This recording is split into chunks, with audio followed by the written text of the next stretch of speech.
সনাতন ধর্মাবলম্বীদের অন্যতম ধর্মীয় অনুষ্ঠান জন্মাষ্টমীর অনুষ্ঠান আড়ম্বরপূর্ণ না করে বন্যা দুর্গতদের সাহায্যে তহবিল গঠনের সিদ্ধান্ত নিয়েছে বাংলাদেশ পূজা উদযাপন পরিষদ।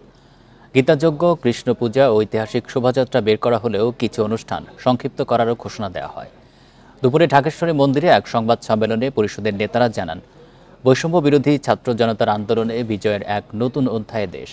ভিন্ন এই প্রেক্ষাপটে ২৬ আগস্ট অনুষ্ঠিত হতে যাওয়া জন্মাষ্টমী অনুষ্ঠানও স্বতঃস্ফূর্ত ও নিরাপদে হবে বলে বিশ্বাস নেতৃবৃন্দের। তবে বন্যায় কুমিল্লা, নোয়াখালী সহ ১০টিরও বেশি জেলার মানুষের জনজীবন বিপর্যস্ত হয়ে পড়ায় সারা দেশের পূজা উদযাপন পরিষদের নেতৃবৃন্দকে জন্মাষ্টমী অনুষ্ঠান থেকে তহবিল গঠনের নির্দেশনা দেওয়া হয়। সংবাদ সম্মেলনে সাম্প্রদায়িক হামলার তীব্রতা কমে গেলেও নীরব চাঁদাবাজি ও হুমকি দেয়ায় উদ্বেগ জানানো হয়।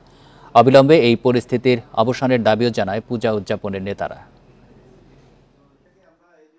সারা বাংলাদেশে রাজধানী ঢাকা সহ জন্মাষ্টমী উৎসবের ব্যয় কাটেল করে আমরা এই টাকা বন্যার্তদের সাহায্যার্থে বিতরণের উদ্যোগ নিয়েছি।